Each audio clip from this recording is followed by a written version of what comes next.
భగవద్గీత కర్మయోగము 3వ అధ్యాయము 30వ శ్లోకము. మయి సర్వాణి కర్మాణి సన్యస్యాధ్యాత్మచేతసా నిరాశీర్నిర్మమో భూత్వా యుధ్యస్వ విగతజ్వరః. అధ్యాత్మచేతస అంతర్యామినైన నాయందు లగ్నమైన మనస్సు ద్వారా సర్వాణి కర్మాణి సమస్త కర్మలను మయి నాయందు సన్యస్య సమర్పించి నిరాశీ ఆశారహితుడవు, నిర్మమ మమతారహితుడవు, విగతజ్వర సంతాపరహితుడవు భూత్వా అయి యుధ్యస్వ యుద్ధమునర్పుము. అంతర్యామిని పరమాత్మను అయిన నాయందే నీ చిత్తమును ఉంచి కర్మలనన్నింటినీ నాకే అర్పించి ఆశ మమత సంతాపములను వీడి యుద్ధము చేయము. ఏమే మతమిదం నిత్యమనుతిష్టంతి మానవాః శ్రద్ధావంతో అనసూయంతో ముచ్యంతే తే అపి కర్మభిః. ఏ మానవా ఏ మనుష్యులు అనసూయంతః దోషదృష్టి లేనివారై శ్రద్ధావంతః శ్రద్ధగలవారై మే ఇదం నా ఈ మతమును నిత్యం సర్వదా అనుతిష్టంతి అనుసరింతరో తే అపి వారును కర్మభిః కర్మల నుండి ముచ్యంతే ముక్తులయ్యెదరు. దోషదృష్టి లేకుండా శ్రద్ధాయుక్తులైన ఈ మతమును అనుసరించు మానవులు కూడా సమస్త కర్మబంధముల నుండి ముక్తులయ్యెదరు. మయి సర్వాణి కర్మాణి సన్యస్యాధ్యాత్మచేతసా నిరాశీర్నిర్మమో భూత్వా యుధ్యస్వ విగతజ్వరః. ఒక అత్యద్భుతమైనటువంటి శ్లోకం ఇది.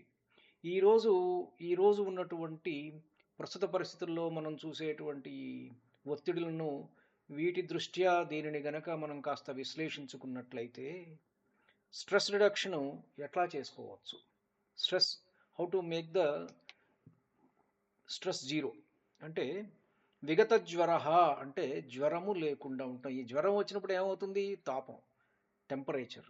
విగత జ్వర ఇది మానసిక తాపం లేకుండా ఉండటం. మనం ఫలితం గురించి అతిగా ఆలోచించినప్పుడే, ఎక్కువగా మనం రిజల్ట్ గురించి ఆలోచించినప్పుడు మన మీద ఒత్తిడి పెరుగుతుంది, స్ట్రెస్ పెరుగుతుంది అనమాట. ఈ శ్లోకం ఏం చెప్తోందంటే మన దృష్టిని అవుట్కమ్ మీద నుంచి ప్రాసెస్ వైపు అంటే ఫలితం నుంచి ప్రక్రియ వైపు మళ్ళిస్తుంది. దీనివల్ల పని చేసేటప్పుడు అనవసరమైన టెన్షన్ తగ్గుతుంది. అవుట్కమ్ కంటే కూడా if we concentrate on the process definitely the stress will be reduced.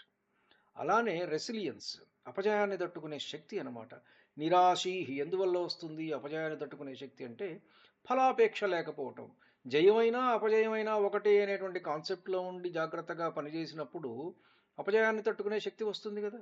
ఈ గుణం వల్ల ఒకవేళ పని అనుకున్నట్లు జరిగినా జరగకపోయినా మనం కుంగిపోం. జయాపజయాలను సమానంగా స్వీకరించే మానసిక పరిపక్వత లభిస్తుంది. దీనివల్ల ఏంటంటే ఆధునిక మానవుడికి ఎదుర్కొనేటువంటి డిప్రెషన్ లాంటి సమస్యలు అనేటువంటివి దగ్గరకు రావు. అదేవిధంగా బెటర్ డెసిషన్ మేకింగ్ అనమాట. మమకారం ఉన్న చోట పక్షపాతం ఉంటుంది. నాది నేను నా వాళ్ళు అనుకున్న చోట పక్షపాతం ఉంటుంది. నాది నా వారు అనే భావాన్ని పక్కన పెట్టి పనిచేసినప్పుడు మన ఆలోచనలు స్పష్టంగా ఉంటాయి. దీనివల్ల వృత్తిపరమైన జీవితంలో సరైన నిర్ణయాలు తీసుకునే సామర్థ్యం పెరుగుతుంది.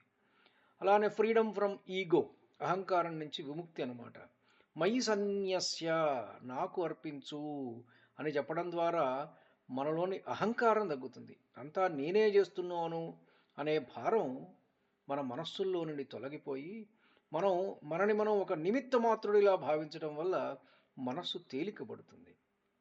అలానే సైకాలజీలో ఫ్లో స్టేట్ అనేటువంటి ఒక కాన్సెప్ట్ ఉంది. ఈ ఫ్లో అనే పదం ఏమిటంటే పనిలో పూర్తిగా నిమగ్నమైపోవటం.